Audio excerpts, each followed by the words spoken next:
बोलिए श्री सद्गुरुदेव की जय।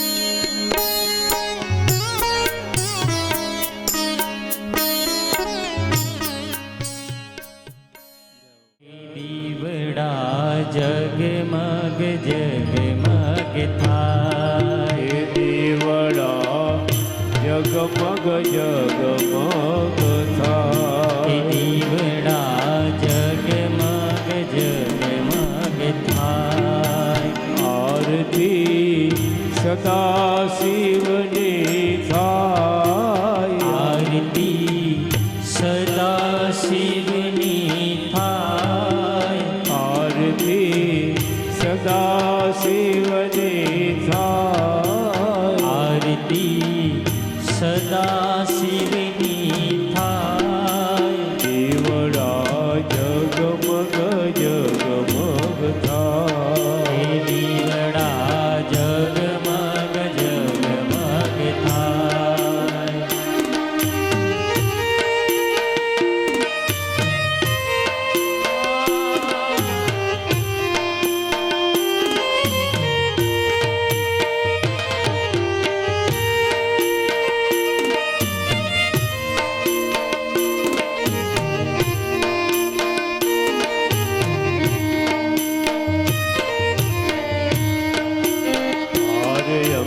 લાવ્યા છે ફૂલડાનો હાર હારે અમે લાવ્યા છે ફૂલડાનો હાર હારે અમે લાવ્યા છે ફૂલડાનો હાર હારે અમે લાવ્યા છે ફૂલડાનો હાર શિવ તમે પેરો આનંદ થાય શિવ તમે તેરો તો આનંદ થાય દીવડા જગમગ જગમગ થાય દીવડા જગમગ જગમગ થાય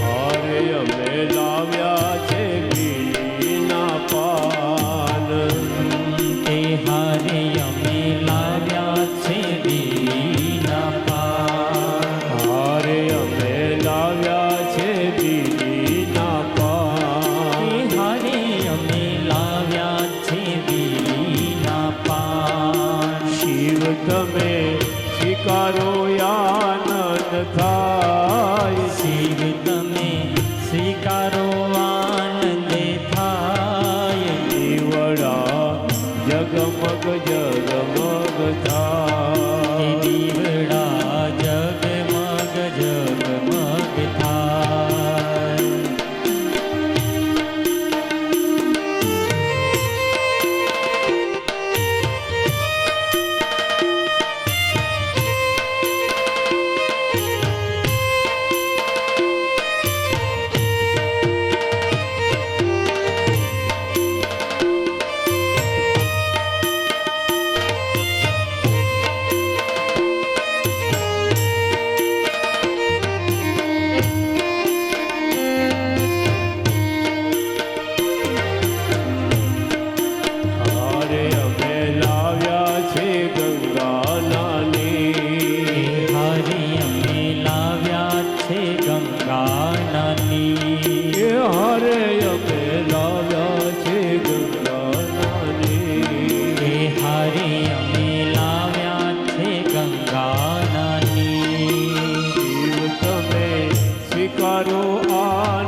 સ્વીકારો આનંદ થાય. શિવ તમે સ્વીકારો આનંદ થાય. હે દીવડા જગમગ જગમગ થાય. હે દીવડા જગમગ જગમગ થાય. હે દીવડા જગમગ જગમગ થાય. હે દીવડા જગમગ જગમગ થાય. હે આરતી સદા શિવની થાય. આરતી સદા શિવની થાય. હે દીવડા જગમગ જગમગ હે દીવડા જગમગ જગમગ થાય. કપૂર ગવડં કરુણાવતારં સંસાર સારં ભુજેન્દ્રહારં સદા વસંતં વિદ્યારવિંદે ભવં ભવાની સહિतं નમામિ. મંગલં ભગવાન વિષ્ણુ મંગલં ગુરુર્ધજ મંગલં પુણ્યકાલો મંગલાય તનો હરિ સર્વમંગલ માંગલ્ય શિવે સર્વાર્થસાધિકે શરણ્યં ત્ર્યંબકે ગૌરી નારાયણી નમોસ્તુતે નારાયણી નમોસ્તુતે નારાયણી નમોસ્તુતે.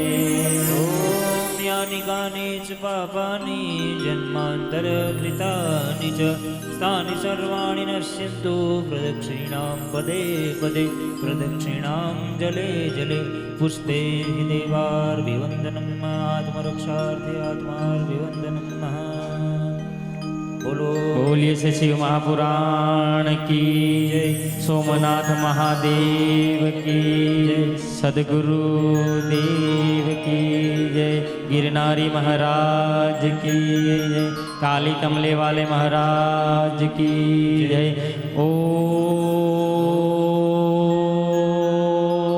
नमः पार्वती पते हर हर મહાદેવ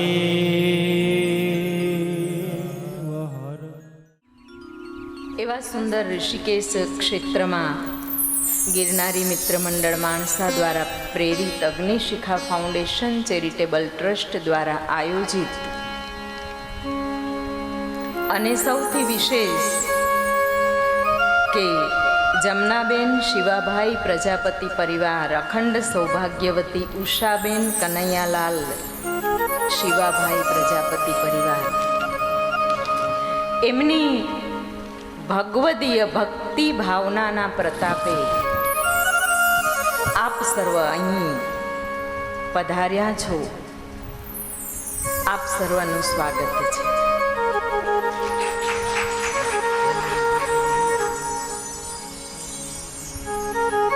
સર્વના ઈશ્વર એવા ભગવાન સદાશિવના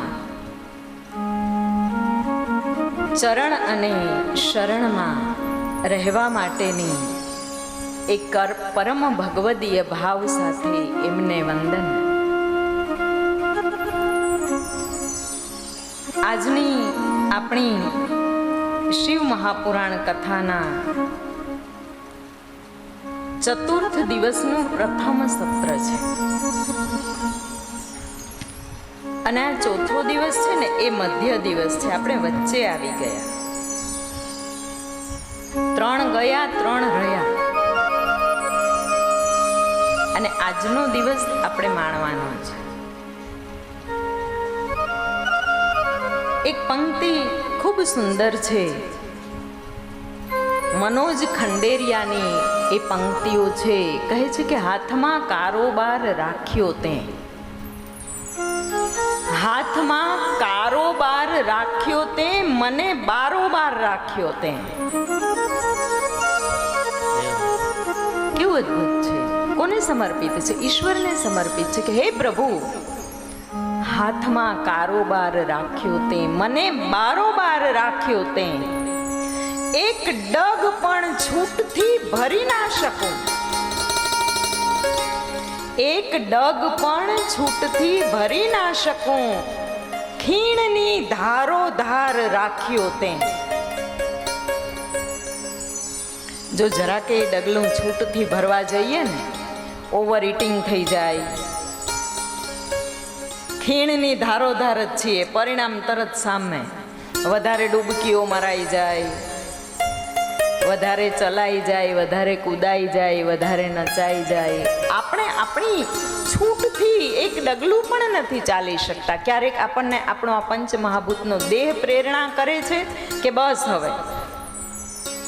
ક્યારેક આપણે આપણી મન, બુદ્ધિ, ચિત્ત, પ્રજ્ઞા આ બધા આપણને બાંધીને રાખે છે. આ બધી ખીણ છે. કોણ છું હું, કદી કળી ના શકું. આટલું બધું કરવા છતાં તમે વિચારો તો ખરા, કોણ છું હું, કદી કળી ના શકું. ભેદ પણ ભારો ભાર રાખ્યો તે. કેટલો ભેદ રાખ્યો ભગવાને, હે? બધું જ જણાવી દેવા છતાં પણ કાંઈ જણાવ્યું નથી આપણને. શ્વાસની સાથે જ ઉચ્છ્વાસ દીધા. શ્વાસની સાથે જ ઉચ્છ્વાસ દીધા. મોતની હારોહાર રાખ્યો તે. ઉચ્છ્વાસમાં જ તો મૃત્યુ નો અંગીકાર થાય છે. કોઈએ એવું ક્યાંય સાંભળ્યું કે આમ શ્વાસ લીધો ને મૃત્યુ થઈ ગયું? નજરો નજર જો કોઈએ કોઈનું મૃત્યુ જોયું હોય ને તો ખબર પડે કે શ્વાસ, પ્રાણ નીકળે અને સીતારામ થઈ જાય. શ્વાસની સાથે ઉચ્છ્વાસ દીધા. મોતની હારોહાર રાખ્યો તે. આ પંક્તિ મનોજ ખંડેરિયાની છે. જ્યારે એક ભાવ અવસ્થામાં અવાય ને ત્યારે એક પંક્તિ ઉમેરવાનું મન થાય કે જગત આખામાં ભટકાવ્યા પછી પણ, જગત આખામાં ભટકાવ્યા પછી પણ મીઠી નજરોની સામો સામ રાખ્યો તે. આ ભગવાને એનો જે શ્રી વિગ્રહ આપ્યું છે, એમના જે સ્વરૂપ આપ્યા છે, એમના વાંગમય વાણીમય સ્વરૂપો હોય કે પછી શબ્દ એમના સાક્ષાત એમનું સ્વરૂપાત્મક શ્રી વિગ્રહ હોય, એમનું લિંગ સ્વરૂપ હોય, નિરાકાર હોય, જ્યોતિરૂપ હોય, કોઈ પણ સ્વરૂપે ભગવાન આપણને પ્રાપ્ત થયા છે ને, તો એવું સમજો કે આખા જગતમાં ભટકાવ્યા પછી પણ મીઠી નજરોની સામો સામ રાખ્યો તે. અને આજ તો એની મોટી કૃપા છે.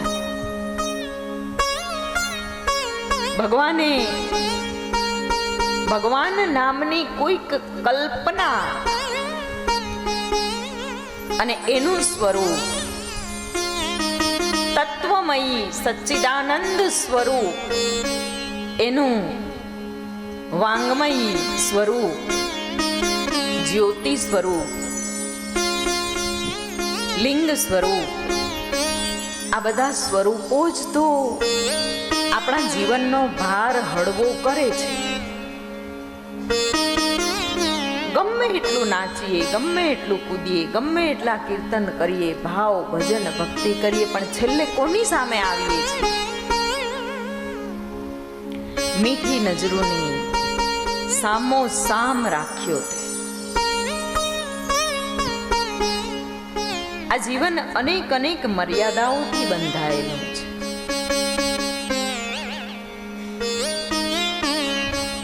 ખૂબ સુંદર વાત થઈ કે સરસ મજાનો ગરબો જામ્યો હતો અને ગરબામાં ભંગ થયો.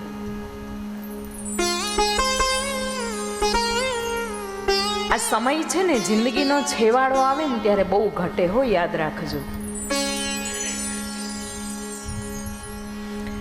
જેમ જેમ ઉંમર વધતી જાય ને એમ જીવને એક વ્યાકુળતા વ્યાપે, હળબડાટી થઈ જાય, એને ઉતાવળ થાય અંદરથી, એને એક અજંપો થાય.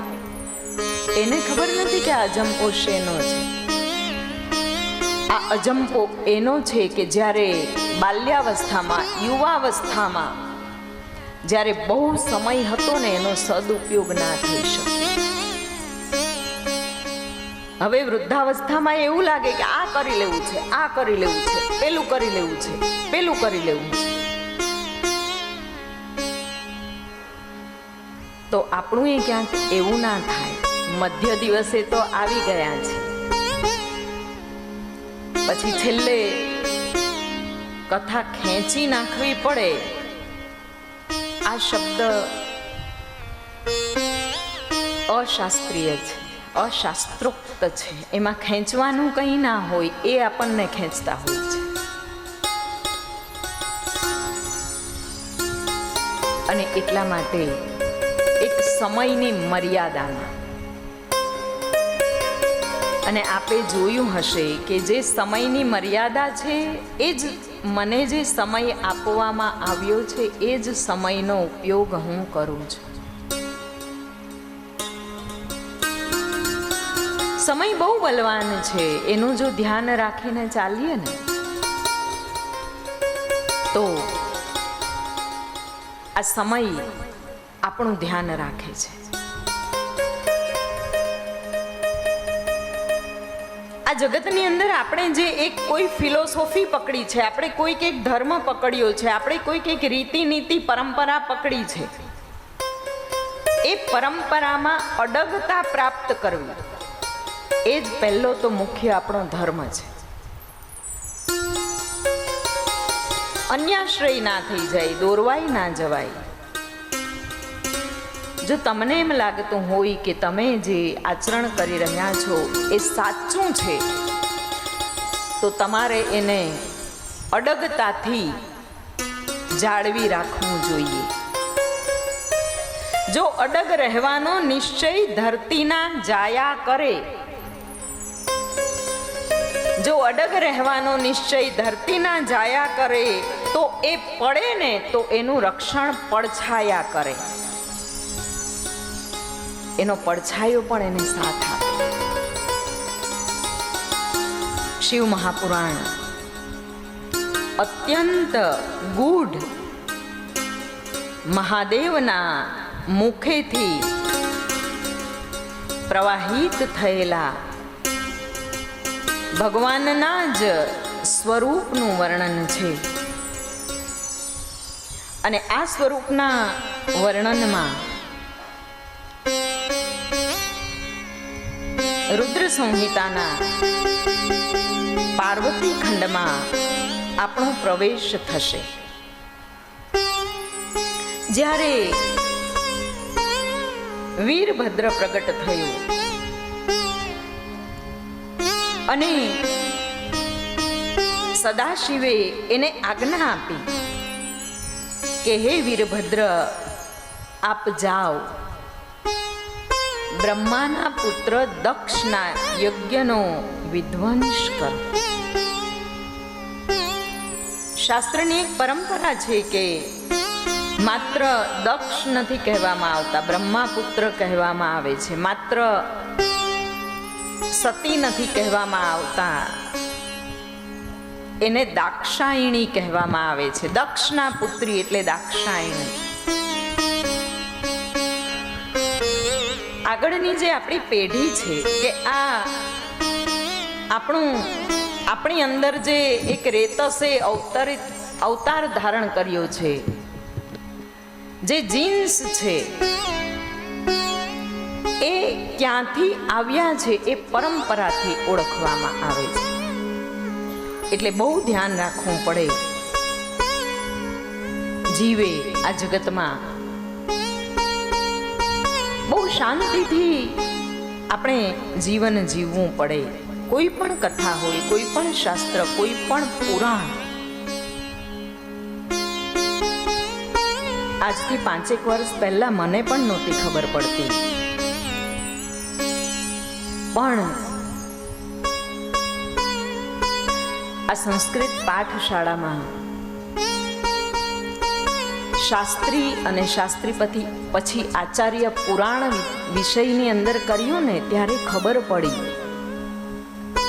કે આ તો એક બહુ મોટું ગર્ભિત વિજ્ઞાન છે. જીવનના દરેક તબક્કે જીવે, આ શાસ્ત્રમાંથી એક જ વસ્તુ શીખવાની છે. અને આ શાસ્ત્ર એ આપણને વિચાર, વાણી, વર્તન અને કર્તન આ ચારનો તપ શીખવાડે છે. વિચાર, વાણી, વર્તન અને કર્તન. કર્તન એટલે કર્મ. બસ આ ચાર આપણે શીખી જઈએ, અથવા તો આ ચાર ઉપર આપણે આપણો સંયમ પ્રસ્થાપિત કરી દઈએ. તપ એટલે શું? તપ એટલે સંયમ. આ ચાર વસ્તુ પર આપણે આપણો સંયમ જો પ્રસ્થાપિત કરી દઈએ તો આપણું જીવન એ માનવ જીવન ના રહે, આપણું જીવન એ દિવ્ય ઋષિ મુનિઓના જીવનની સમકક્ષ બની જાય છે.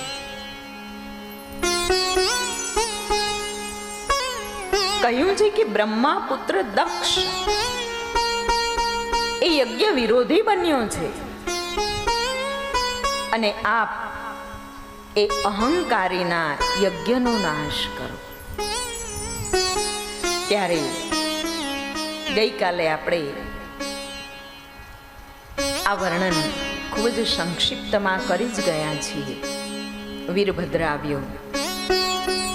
આવીને જ્યારે વીરભદ્રને સદાશિવની આજ્ઞા થઈ એટલે વીરભદ્રએ પ્રયાણ કર્યું ભગવાન સદાશિવ ના કૈલાસ પરથી. તો એની સાથે કાલી, કાત્યાયની, ઈશાની, ચામુંડા, મુંડમર્દિની, ભદ્રકાલી, ભદ્રા, ત્વરિતા, વૈષ્ણવી, નવદુર્ગા નામની શક્તિઓ ચાલી નીકળી. ડાકીની, સાકીની, ભૂતો, પ્રમથો, ગુહ્યકો, કુષ્માંડો, પરપટો, ચટકો, બ્રહ્મ રાક્ષસો, ભૈરવો, ક્ષેત્રપાલો પણ એ દક્ષના યજ્ઞનો વિધ્વંસ કરવા માટે ભૈરવની, વીરભદ્રની સાથે ચાલતા થયા. એની સાથે સાથે રીટી, ભંગી, અશની, ભાલક જેવા ગણનાયકો પણ નીકળી પડ્યા. એ વખતે ભેરીઓના મોટા નાદ થવા લાગ્યા, ધરતી ધમધમવા લાગી છે, અને દક્ષના યજ્ઞ સ્થાન પર અનેક પ્રકારના અપશુકનો થવા લાગ્યા. ત્યાંથી આ બધાએ યાત્રાનો આરંભ કર્યો અને અપશુકનોની શરૂઆત અહીંયા થઈ. શિવકથાનું હાર્દિક છુપાયેલું છે આની અંદર. કથાના, પુરાણના, પ્રસંગોના અનેક અનેક પ્રકારના વર્ણનો હોય છે. તત્વમય વર્ણન હોય છે, યોગમય વર્ણન હોય છે, ભાવમય વર્ણન હોય છે, ભક્તિમય વર્ણન પણ હોય છે, વૈરાગ્યમય વર્ણન પણ હોય છે. સાંપ્રત સમયમાં આપણે આ પ્રસંગમાંથી એવું કયું તત્વરૂપ, એવા કયા તત્વ સાથે એના દર્શન કરીએ કે જેથી કરીને આપણા જીવનની અંદર સંયમ પ્રસ્થાપિત થાય. અને એ રીતે આ પુરાણનું વિવેચન આપણે બધા શ્રવણ કરી રહ્યા છીએ. જ્યારે આપણા જીવનમાં પણ કોઈક આપત્તિ આવવાની હોય ને, ત્યારે આપણને પણ પહેલા અપશુકનો થાય છે, અસફળતા મળે છે. કહેવાયું છે કે જ્યારે પ્રચંડતાથી વીરભદ્ર મોટી સેના સાથે દક્ષના યજ્ઞ મંડપમાં પ્રવેશ્યા છે ને, ત્યારે બ્રહ્મા, વિષ્ણુ, ઇન્દ્રદેવ આ બધાએ હાર સ્વીકારી લીધી છે, અને તેઓ દક્ષને એકલો છોડી અને પોતપોતાના સ્થાને પ્રયાણ કરી દીધું છે. અને દક્ષ એ યજ્ઞ વેદિકામાં એ સંતાઈ ગયા. વીરભદ્રે ત્યાંથી એમને ખેંચ્યા છે, અને ખેંચી એના મસ્તકને પહાડથી અલગ પાડી દીધું છે. જ્યારે આપણો સાથ પણ ભગવાન છોડીને જાય ને, ઘણી વખત આ જીવનમાં એવી પરિસ્થિતિઓ નિર્માણ થતી હોય, આપણને એમ લાગે કે ભગવાન પણ સાથ આપતા નથી. બ્રહ્મા છોડી જાય, વિષ્ણુ છોડી જાય, આપણું જ્ઞાન જ્યાં કામ ના લાગે, આપણું કર્મ જ્યાં કામ ના લાગે. ઇન્દ્ર પણ એનો ત્યાગ કર્યો છે. ઇન્દ્રએ પ્રયત્ન કર્યો પણ પછી છોડી દીધા. આપણી ઇન્દ્રિયો જ્યાં શિથિલ બની જાય, એ સ્થાને આપણે ઊભા રહી અને 5 મિનિટ વિચારી લેવું. आगे जाने वालों कभी पीछे मुड़ के देखना सीख लिया करो. प्रगति प्रगति प्रगति प्रगति प्रगति. પણ એક ક્ષણ ઊભી અને પાછળનો તો વિચાર કરીએ. આ લાઈવ કથા છે ને, એનો આ ભાગ આપણા ઘરે બાળકોને ખાસ શ્રવણ કરાવજો, યુક્તિ પ્રયુક્તિ પૂર્વક, કે આ આજનું જનરેશન એવું આગળ આગળ આગળ આગળ આગળ જઈ રહ્યું છે કે પાછળનાનો કોઈનો વિચાર કરવાની એને ફુરસત નથી. અને ક્યાંક ક્યાંક આપણી સમાજ વ્યવસ્થા પણ એને આભારી છે કે આપણે એટલી બધી ફેસિલિટીઓ આપી છે. જ્યારે કોઈ ન્યૂઝપેપરના પત્તા ઉપર આપણે એવું વાંચીએ કે રિક્ષા ચલાવનારના દીકરો કે દીકરી સીએમાં રેન્કર થયા, તો આપણને ખૂબ સારું લાગે છે. આપણા છોકરાને જોઈએ તો એણે કાંઈ જ ના કર્યું હોય, કારણ ઓવર પેમ્પરિંગ. એ ઉઠે 10 વાગે ઉઠે તો પણ એની ચા ગરમ ગરમ તૈયાર હોય, ગરમ નાસ્તો મળે. એના રૂમમાં કપડાં લત્તા, આ માત્ર એક દીકરાની વાત નથી, દીકરી પણ આવી જાય છે. એના કપડાં લત્તા, એની વસ્તુઓ ગમે ત્યાં આજુબાજુ ફેંકીને રાખે તો આપણે બહુ પ્રેમથી એને વ્યવસ્થિત કરી દઈએ. ઓવર પ્રોટેક્શન, 5 જોઈએ ત્યાં 10 આપીએ. હિસાબની વાત તો એક બાજુ રહી, અત્યારે તો એની પાસે વર્ચ્યુઅલ મની ફોનમાં ભરેલા જ હોય છે, ડિજિટલ બધું થઈ ગયું છે ને, એટલે આંગળીના વેઢા ઉપર એની પાસે ધનના ભંડાર હોય. એના માટે તો એ ભંડાર જ છે ને. તો પછી આટલી બધી સુખ અને સુવિધામાં પરિશ્રમ યાદ ક્યાંથી આવે, મને કહો. ગરમી થાય તો પાછું એને વાંચવાનું હોય બાપા, એટલે એસી પણ હોય. આપણે દેશીમાં આટા મારતા હોઈએ. બાપા સાયકલ ઉપર આખી યુવાવસ્થા કાઢી નાખી, પણ એના માટે બાઇક હોય, બુલેટ હોય, ભલે પછી હપ્તા ભરતા આપણા આટા નીકળી જાય. હવે આમાં એ ઉચ્ચ પદ ક્યાંથી પ્રાપ્ત કરે?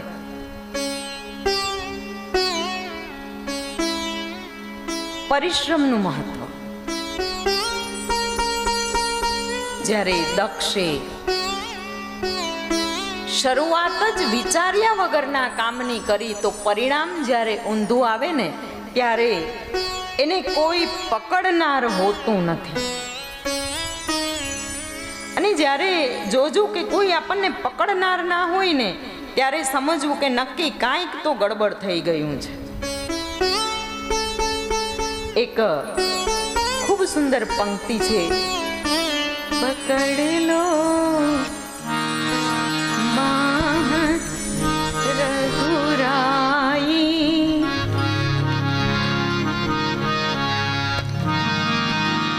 પકડી લો માગે રઘુરાઈ, નહીં તો ડૂબ જાયેંગે. પકડી લો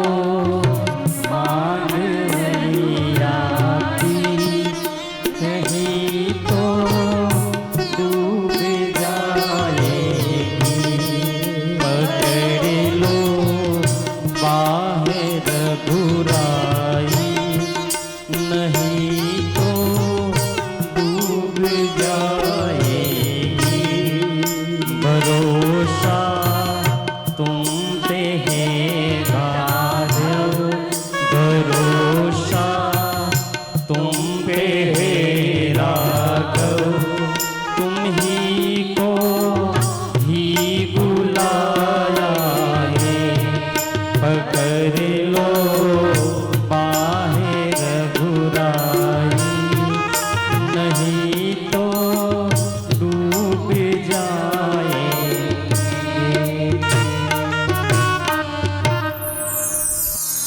ભગવાનની શરણાગતિ કેવી કે હે પ્રભુ હાથ પકડજે, નહીં તો ડૂબી જશે.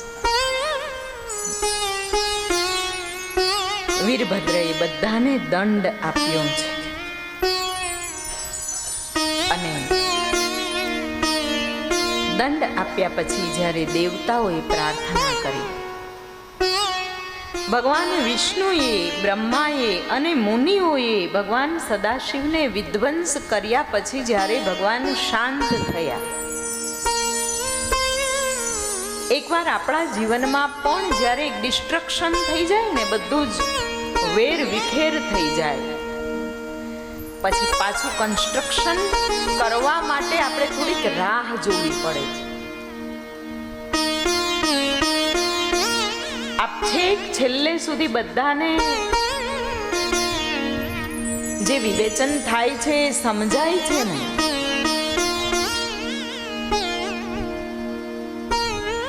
આપણા જીવનમાં જ્યારે એક બધું વેર વિખેર થઈ જાય ને, ત્યારે એને પાછું પુનઃ નિર્માણ કરવા માટે ભગવાન શાંત થાય, એની સાથે સાથે આપણે પણ શાંત થવું પડે છે. અને આ તો કલિકાલ છે. જુઓ, આ કલિકાલની એક વિશેષતા કહો કે એનો દુર્ગુણ કહો. આ કલિકાલ જે છે એમાં હંમેશા મનુષ્ય પોતાના જ કર્મથી દુઃખ ભોગવે છે એવું નથી. ઘણી વખત આ આપણું જીવન છે ને એ એકબીજા સાથે સંકળાયેલું છે. એટલે ઘણી વખત આપણે અન્યના કર્મની સાથે જોડાઈ જઈએ છીએ, પરાણે જોડાઈ જઈએ છીએ, કારણ વગર જોડાઈ જઈએ છીએ.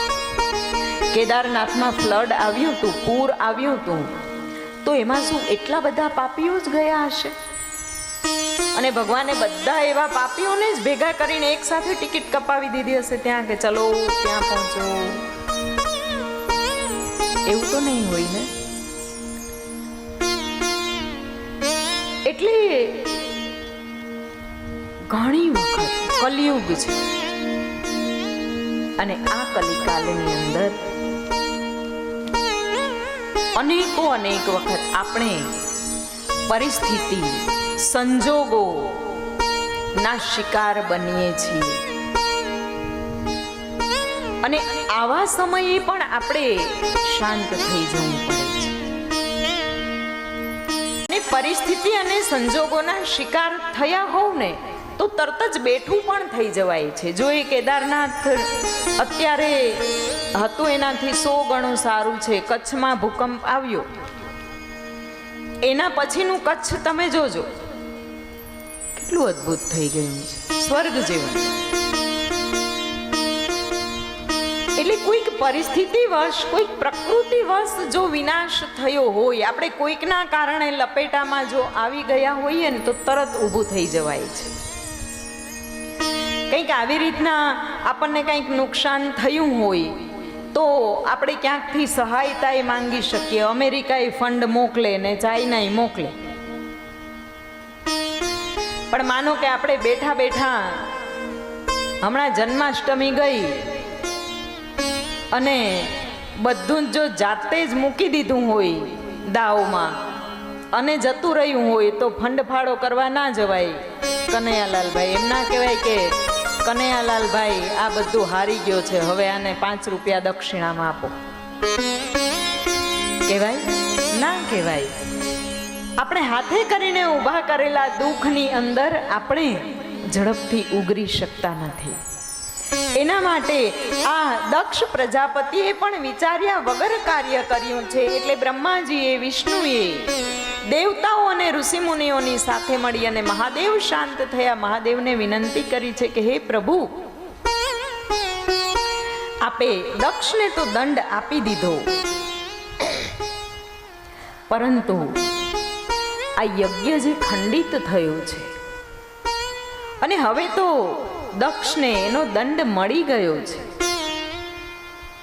આપ એને માફ કરી દો, આપ એને ઉગારો.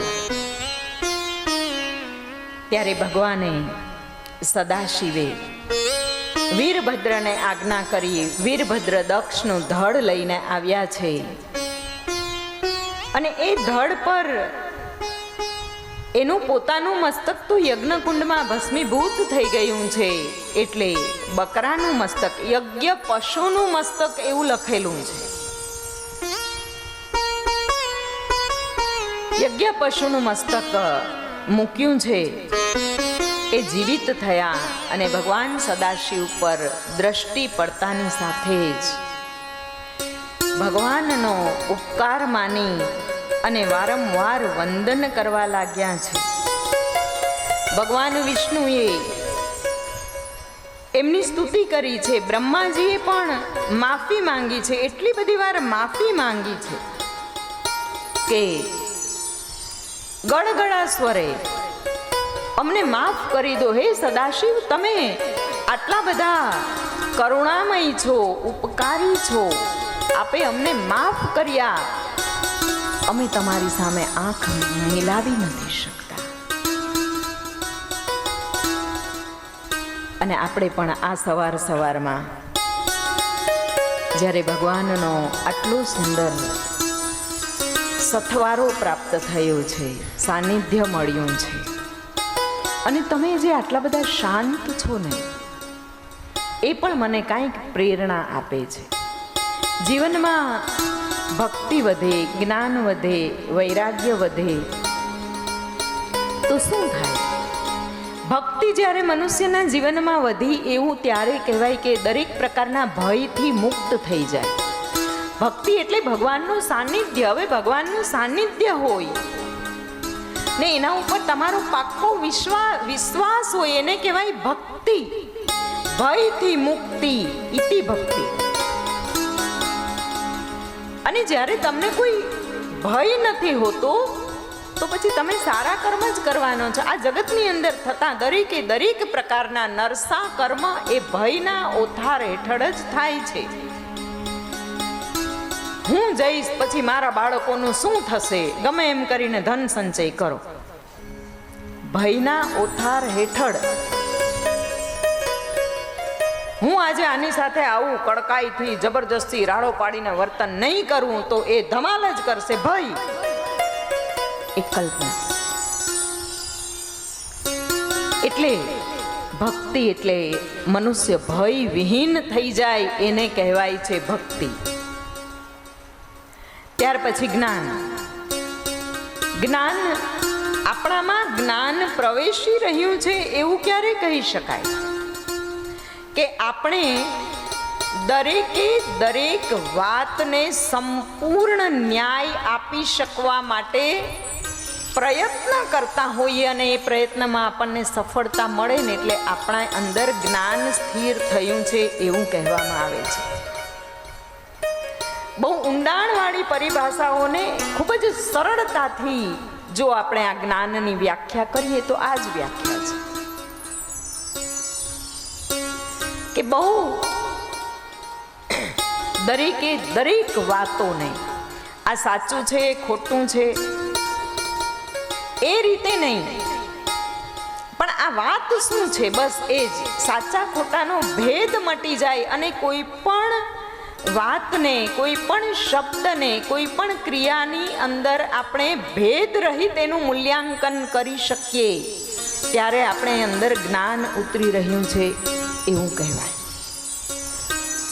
તો અત્યારે આપની જે આ શાંત અવસ્થા છે ને, એમાં એવું લાગે છે કે કોઈ પણ પ્રકારના ભેદ રહિત આ વાતને તમે સમજી રહ્યા છો. અને આ પણ આ ગિરનારી મંડળનું કેવું સાહસ છે કે દરેક ધર્મના અહીંયા હોય, દરેક વર્ણના પણ અહીંયા હોય, અને એમાં આટલું શાંતિપૂર્ણનું સાયુજ્ય સ્થપાવું એ શિવ મહાપુરાણ જ્ઞાન યજ્ઞની અને ભગવાન સદાશિવની આપણા પર કૃપા છે એવું કહી શકાય.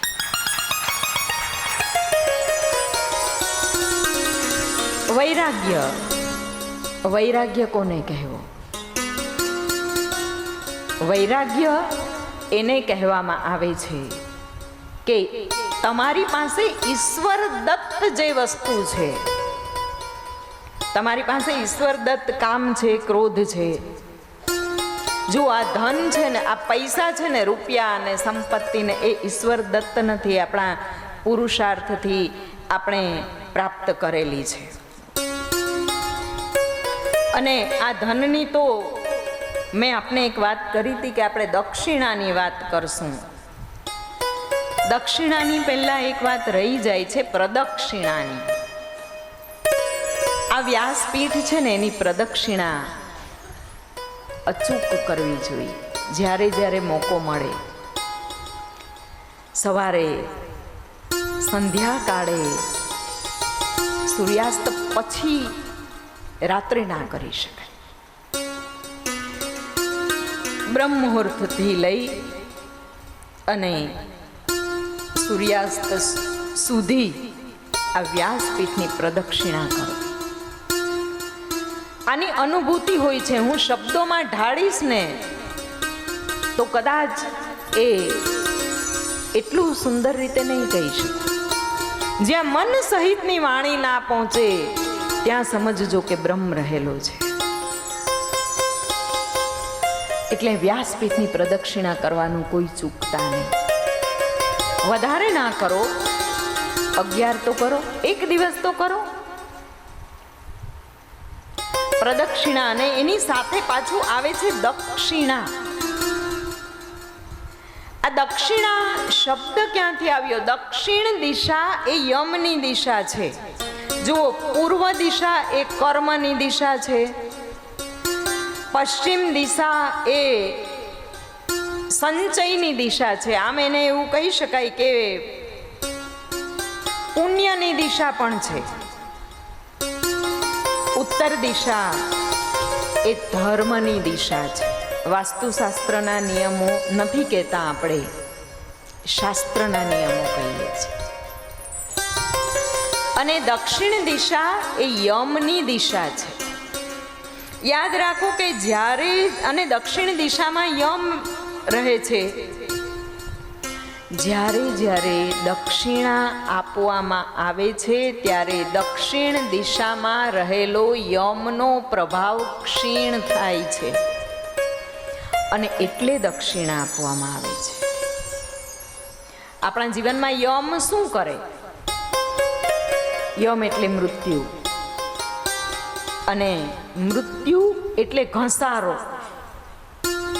આપણા જીવનની અંદર આપણા પંચ મહાભૂતનો ઘસારો થાય. ઘસારો ના થાય તો આપણે ત્યાં ના જઈએ. જે એક અપવાદરૂપ મૃત્યુ હોય છે એને આપણે એક બાજુ મૂકીએ, પણ જે એક ફંડામેન્ટલી જેની રચના થઈ છે એની જો આપણે વાત કરીએ તો મૃત્યુ એટલે ઘસારો, યમ એટલે ઘસારો. બુદ્ધિનો ઘસારો, બળનો ઘસારો, વિચારોનો ઘસારો, સંસ્કારનો ઘસારો, કાનના દેવતાઓ ઉઠી જાય કાનનો ઘસારો, નાકનો ઘસારો, મગજનો ઘસારો, ગોઠણનો ઘસારો મુખ્ય.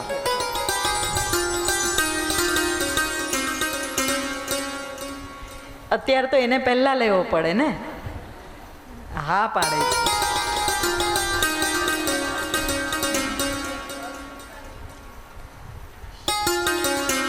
એક પ્રયોગ, એક રિસર્ચ કરું છું. હજી જો કે પૂર્ણતાએ નથી પહોંચી, પણ આપણે ચાલીએ છીએ ને ત્યારે તમને કોઈને ખબર છે કેટ વોક કરે? આ બધા જે સેલિબ્રિટીઓ હોય એને શું કહેવાય, મોડેલ હોય, એ બધા જે આમ આમ આમ ચાલે ને એને કેટવોક કહેવાય. એ આમ આમ ના ચાલતા હોય, પણ એક સીધી લીટી હોય ને એમાં સીધા પગ મૂકીને ચાલતા હોય. આજે જ્યારે અહીંથી ઊભા થાવ ને ત્યારે તમે નોર્મલ ચાલજો. પહેલાં તો નોર્મલ ચાલશો ને એટલે તમે જોશો તમારા પગ આમ પડે છે, અને આમ પગ પડે છે ને તો એનું એલાઇનમેન્ટ જે છે ને એ ક્યાંક ને ક્યાંક થોડાક સમય પછી જ ઘસાવાનું ચાલુ થાય છે. બધાને ખબર હશે કે આપણી ગાડી હોય ને તો એના વ્હીલનું એલાઇનમેન્ટ કરાવવા જઈએ. માનો કે ના હોય એલાઇનમેન્ટ તો શું થાય? ગાડી તો ચાલે જ છે. ડ્રાઇવિંગ કરતા હોય એને ખબર હોય, તરત જ ખબર પડી જાય. એક એમાં કંપન આવે અથવા તો એ પકડીએ એટલે ખબર પડી જાય કે આમાં આ વાંધો છે. અને એમાં માનો કે એ વ્હીલ હોય ને થ્રુ ના કરાવીએ એટલે એનું એલાઇનમેન્ટ ના કરાવીએ ને તો એમાં ઘસારો પહોંચે. તો આપણા અહીંયા બે પૈણા છે ને એને આપણે આમ કર્યા છીએ ને એનું એલાઇનમેન્ટ કરીને ચાલવાનું શરૂ કરો. અને એ પણ વળી પાછું આમ છૂટું છૂટું નહીં, જે એક જ લીટીમાં ચાલો અને આમ પંજા સીધા પાડો. ઘણો બધો ફેર પડે છે. ઘણો એટલે ઘણો બધો ફેર પડે છે.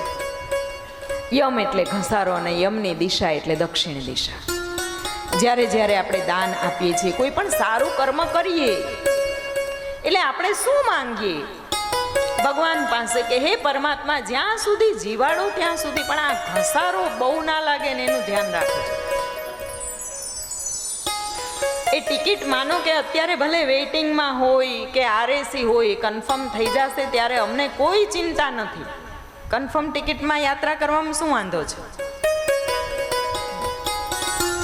આવી જશું તમારી પાસે. પણ જો અમારી અંદર આ ઘસારો થઈ ગયો ને તો એ ઘસારો અમને નુકસાન કરશે, સમાજને, સંસારને, પરિવારને, ઘરને તો પછી નુકસાન કરશે. માનો કે જીભ તોછડી થઈ જાય ને તો આખા પરિવારમાં, આખા કુટુંબમાં આપણે વધી પડીએ. ખબર છે ને? આ ઘસારો, આ જીભનો ઘસારો, વિચારોનો ઘસારો, સંસ્કારોનો ઘસારો, મગજનો ઘસારો. આજ તો આપણે પ્રાર્થના કરીએ છીએ અને એટલા માટે આપણે ભગવાનનું કોઈ કાર્ય કરીએ અથવા તો આમ કોઈ પણ સારું કાર્ય કે આપણી અવસ્થા જે છે, આપણે આલ્ફા વેવમાં કામ કરતા હોઈએ ને, આ એટલું બધું એકબીજા સાથે જોડાયેલું છે ને કે આપણા મસ્તિષ્કમાંથી એક સમ તરંગો, એને આલ્ફા વેવ્સ કહેવામાં આવે છે, એ સમ તરંગોની સાથે રહી અને આપણે જ્યારે આપણા જીવનમાં એ આલ્ફા વેવની સાથે આપણે હોઈએ, આપણું અસ્તિત્વ હોય, ત્યારે આપણે જે કંઈ કાર્ય કરીએ છીએ ત્યારે દરેક કાર્યો એવા થાય છે કે જે આપણે આપતા હોઈએ કાંઈક ને કાંઈક. તો એ બધા જ કાર્યો દરમિયાન આપણે દક્ષિણા આપીએ છીએ. દક્ષિણા કોઈ પર ઉપકાર કરી અને નથી આપતા. સામેવાળા માંગે છે અને આપણે દક્ષિણા નથી આપતા. આપણા આટલા ઉત્કૃષ્ટ ભાવને નાનો નહીં કરી નાખવાનો કે આપને બચારાને આપણે આપી શકીએ એવી આપણી તાકાત શું છે. દક્ષિણા એ યમના બળને ક્ષીણ કરવા માટે દક્ષિણા અપાય છે. આપણે હતા કે બ્રહ્માએ, વિષ્ણુએ, ઋષિ મુનિઓએ સ્તુતિ કરી ભગવાનની. આપણે પણ એક નાનકડી સ્તુતિ કરીએ. સવાર છે તો સુબહ લે શિવ કા નામ. 5 મિનિટ માટે આપણે બધા જ જોડાશું. જો કોઈએ સુવાનું નથી, આંખ બંધ કરવાની છૂટ છે.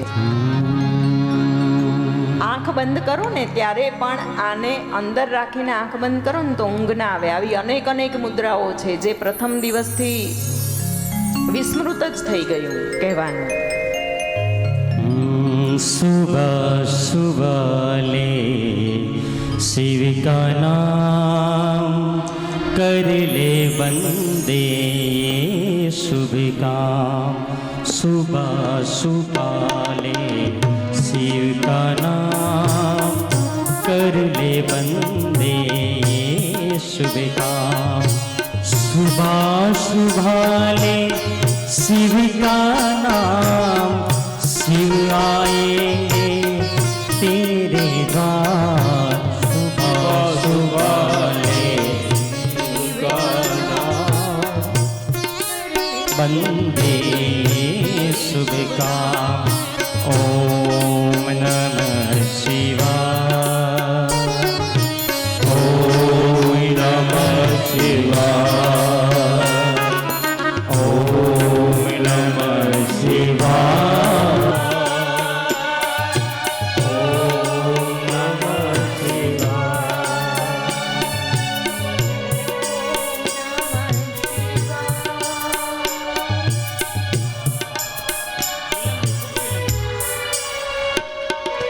ओम नमः शिवाय, ओम नमः शिवाय।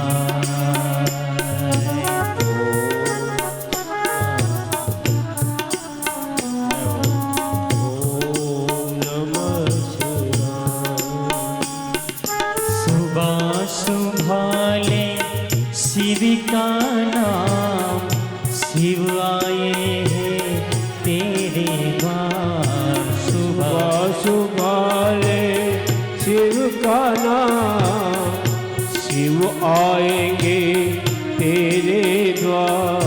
सुबह सुबह ले शिव का नाम शिव आए हैं तेरे द्वार। सुबह सुबह ले शिव का नाम कर ले बंदे शुभ काम। ओम नमः शिवाय, ओम नमः शिवाय, ओम नमः शिवाय, ओम नमः शिवाय, ओम नमः शिवाय, ओम नमः शिवाय। ओम नमः पार्वती पदे हर हर महादेव हर। નારદજીએ બ્રહ્માજીને પૂછ્યું,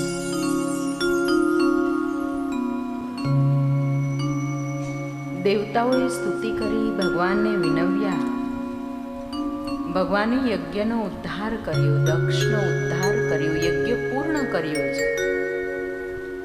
નારદજીને સંશય થયો. નારદજીએ બ્રહ્માજીને પૂછ્યું કે ભગવાન વિષ્ણુ તો ભગવાન સદાશિવના મહિમાને જાણતા હતા, છતાં પણ એ દક્ષના યજ્ઞમાં ભગવાન સદાશિવની ગેરહાજરીમાં શા માટે ગયા? અને ભગવાન સદાશિવ ના કોપના ભાગીદાર બન્યા. બ્રહ્માજીએ એક ખૂબ સુંદર દધીચી સાથે ક્ષુવ રાજાનો વૃત્તાંત વર્ણવ્યો છે. પૂર્વે ક્ષુવ નામના એક રાજા હતા અને દધીચી ઋષિ એના પરમ મિત્ર હતા. અનાયાસે એકવાર બંને મિત્રો સાથે ચર્ચા થઈ અને એમાં દધીચી ઋષિએ કહ્યું કે ત્રણેય વર્ણ કરતા બ્રાહ્મણ વર્ણ શ્રેષ્ઠ છે. જ્યારે ક્ષુવ રાજાએ કહ્યું કે સર્વે વર્ણ અને આશ્રમોના પાલક એવા આ રાજવી પરિવાર એટલે રાજા છે, એટલે રાજા દેવમય છે. આ વિવાદ બ્રાહ્મણ કરતા રાજા શ્રેષ્ઠ છે. એટલે ક્ષુવ રાજાએ કહ્યું તમે મારું પૂજન કરો, અને દધીચીએ કહ્યું કે સર્વમાં બ્રાહ્મણ શ્રેષ્ઠ છે એટલે તમે મારું પૂજન કરો. આ બંને વચ્ચે વિગ્રહ એટલો બધો થયો કે રાજાની વાણીથી દધીચી ઋષિને અત્યંત ક્રોધ આવ્યો અને એ ક્રોધમાં ને ક્રોધમાં એણે રાજાના મસ્તક પર મુઠ્ઠીનો એક પ્રહાર કર્યો. આપણા વિચારો છે ને એ ક્યારેક કહ્યું છે ને કે વૈચારિક શક્તિ બહુ પ્રબળ હોય છે. એકવાર આપણે વિચાર કરી લઈએ આમ કરી જ નાખવું છે ને પછી જે જોશથી પડીએ તો શું થાય? દધીચી ઋષિને ક્રોધ આવ્યો છે અને એણે એક મુષ્ટિકાનો પ્રહાર કર્યો છે. રાજાએ પણ, ભાઈ આ તો રાજા છે, બંને મિત્ર હતા. રાજાએ પણ દધીચી ઋષિના મુષ્ટિકાના પ્રહારની સામે એમણે પણ મુઠ્ઠીનો એવો જોરદાર પ્રહાર કર્યો કે દધીચી મુનિ એ અસ્વસ્થ થઈ અને પડી ગયા, એ બેહોશ થઈ ગયા. જ્યારે એમને થોડી જાગૃતિ આવી ત્યારે શુક્રાચાર્યનું સ્મરણ કર્યું અને શુક્રાચાર્ય દેવે ત્યાં આવી મૃત્યુંજય વિદ્યાના બળે એ મુનિને સાજા કર્યા. અને ત્યાર પછી મહામૃત્યુંજય જપ કરવાનું કહ્યું. દધીચી ઋષિને શિવનું પૂજન કરવાનું કહ્યું. દધીચી ઋષિએ વિધિપૂર્વક ભગવાન શિવનું સ્મરણ અને મહામૃત્યુંજય મંત્રની આરાધના કરવાની શરૂઆત કરી છે. ભગવાન શિવ જ્યારે પ્રસન્ન થયા ત્યારે વરદાન માંગવાનું કહ્યું અને દધીચી ઋષિએ 2 વરદાન માંગ્યા છે. એક વરદાનમાં કહ્યું છે કે મારા શરીરના હાડકાં વજ્ર જેવા બની જાય. બીજા વરદાનમાં માંગ્યું છે કે મારો કોઈ નાશ ના કરી શકે. હું જ્યારે ધારું ત્યારે ભલે મારો નાશ થાય પણ મારો નાશ કોઈ ના કરી શકે. અને સાથે સાથે મારામાં દીનતા ક્યારેય ના આવે. દીનતા એટલે લાચારીનો ભાવ, પરાવલંબી હોવાનો ભાવ એ મારામાં ક્યારેય ના આવે. આ મનુષ્યનો એક મોટો અવગુણ પણ છે, દીનતાનો ભાવ. 2 વરદાન માંગ્યા છે. ભગવાન સદાશિવે વરદાન આપ્યા અને આ વરદાન પ્રાપ્ત કરતાની સાથે દધીચી મુનિ એ શુભ રાજાના દરબારમાં ગયા છે અને એણે શુભ રાજાને એવા તો એના મસ્તિષ્કમાં એવા તો પ્રહાર કર્યા, પાદ પ્રહાર કર્યા અને રાજાએ પણ એમના પર વજ્રના પ્રહાર કર્યા. પરંતુ રાજાના પ્રહારો નિષ્ફળ જવા લાગ્યા અને એટલે આ શુભ રાજાએ ભગવાન વિષ્ણુની આરાધના કરી. ભગવાન વિષ્ણુની આરાધના કરતા કરતા જ્યારે ભગવાન પ્રસન્ન થયા ત્યારે શુભ રાજાએ ભગવાન પાસેથી માંગ્યું છે કે તમે દધીચીના ગર્વનો ભંગ કરો. આ દધીચીને જે અહંકાર આવ્યો છે એ અહંકારનો ભંગ કરવામાં તમે મારી સહાયતા કરો. ભગવાન વિષ્ણુએ કહ્યું છે કે એ જ્ઞાની છે, ઋષિ છે, તપસ્વી છે, એ બ્રાહ્મણ છે અને એનાથી એ વિશેષ કે શિવજીના વરદાનથી રક્ષાયેલા છે. છતાંય ભગવાન વિષ્ણુએ કહ્યું કે દધીચીથી તમારો વિજય થાય એવો પ્રયત્ન કરવામાં હું તમને સાથ આપીશ. એવા સમયે એક શુભ રાજાનું હિત કરવા માટે અને દધીચીના ગર્વનો ભંગ કરવા માટે ભગવાન વિષ્ણુએ બ્રાહ્મણનું રૂપ ધારણ કર્યું છે અને દધીચીના આશ્રમ પાસે કંઈક કૂટનીતિ આચરવાના આશયથી એ આવ્યા છે. ભગવાન વિષ્ણુને દધીચી ઓળખી ગયા છે. આ તો ઋષિઓની દૃષ્ટિ છે ભાઈ. જીવની અંદર પણ જ્યારે ભક્તિ, જ્ઞાન અને વૈરાગ્યનું સ્થાપન થાય ને ત્યારે એની દ્રષ્ટિ પણ દિવ્ય બની જાય છે, તેજોમયી બની જાય છે. એને પણ ખબર પડે કે આની લાલસા, આની અભિપ્સા શું છે. દધીચી ઋષિને ખબર પડી ગઈ છે. દધીચી ઋષિએ તરત જ કહ્યું છે કે હે વિષ્ણુ, તમે આવી કૂટનીતિ આચરવા માટે અહીંયા આવ્યા છો. તમે આ કપટપણું છોડી દો. હું સદાશિવના પ્રભાવથી કોઈથી એ ડરતો નથી. આ સાંભળીને વિષ્ણુ ક્રોધિત થઈ ગયા. એણે ચક્ર ઉપાડ્યું. હવે ચક્ર ઉપાડ્યું, એ ચક્ર તો ભગવાન સદાશિવનું આપેલું હતું, એટલે ચક્ર સ્તંભી ગયું. એ ચક્રને સાથ ના આપ્યો અને ભગવાન વિષ્ણુની એ સમયે સહાયતા કરવા માટે બીજા દેવો આવી ગયા. જો જ્યારે જ્યારે દેવતાઓ યુદ્ધ કરવાનો આરંભ કરે છે ને, તો દરેક દેવતાઓ એને સાથ આપવા માટે આવી જાય છે. આના પરથી ફક્ત એટલી જ પ્રેરણા લેવાની છે કે જ્યારે એક મનુષ્ય સારું કાર્ય કરવા માટે પ્રેરિત થાય ને, તો બીજાએ એને સાથ આપવા માટે આવી જ જવું જોઈએ.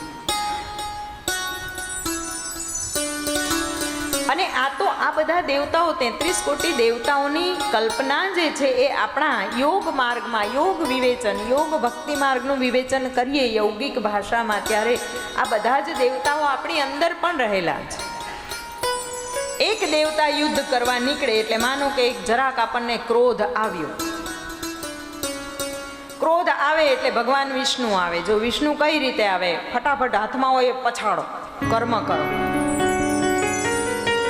ભગવાન વિષ્ણુ આવી ગયા. બ્રહ્માજી આવે. બ્રહ્માજીની શક્તિ સરસ્વતી. મોટે મોટેથી બોલવાનું ચાલુ કરો. સમજો છો શું? આવી ગયા બ્રહ્મા ને સરસ્વતી. પછી બીજા બધા દેવતાઓ આવે અને એ બધા જ દેવતાઓ, એ ક્રોધ જેમ જેમ વધે એટલે યુદ્ધ ચાલુ થાય તો બધા જ દેવતાઓ આવે. પછી તો એ ક્રોધ ચરમસીમાએ પહોંચે ને માધુરીબેન, ત્યારે એ ક્રોધમાં નાક બોલે, એ ગાલ આપણને એમ થાય કે બોલે છે, એ કપાળ આપણું આમ ઢમ ઢમ ઢમ ઢમ થાય, એ હાથ ધ્રુજે, આખું શરીર ધ્રુજે, હોઠ ધ્રુજે, મોં સુકાય અને આપણને અનુભવ થાય કે આપણા નાક, કાન, આંખો બધું જ ધ્રુજે છે. એનો મતલબ કે અંદર રહેલા બધા જ દેવતાઓ એક્ટિવ થઈ ગયા, ખડભડી ઉઠ્યા.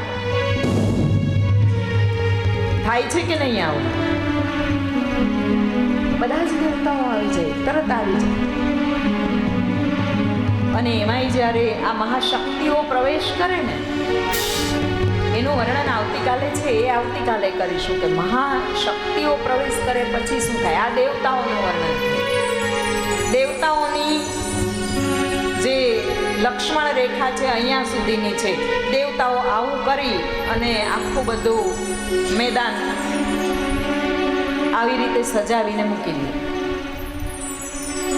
અહીંયા પણ ક્ષુભ રાજા સાથે ભગવાન વિષ્ણુ યુદ્ધ કરી રહ્યા છે અને એના શસ્ત્રો કામ ના લાગ્યા એટલે દેવતાઓએ શસ્ત્રો પ્રહાર કર્યા છે. અને એ સમયે દધીચી ઋષિએ દર્ભની એક મુઠ્ઠી ફેંકી, દર્ભ હાથમાં લીધા. દર્ભની મુઠ્ઠી ફેંકતાની સાથે એ દર્ભમાંથી દિવ્ય ત્રિશૂળો બની જવા લાગ્યા. અને એ બધા જ ત્રિશૂળો જ્યારે સામે દેવતાઓના આયુધોનો નાશ કરવા લાગ્યા ત્યારે વિષ્ણુ ભગવાને માયા રચી.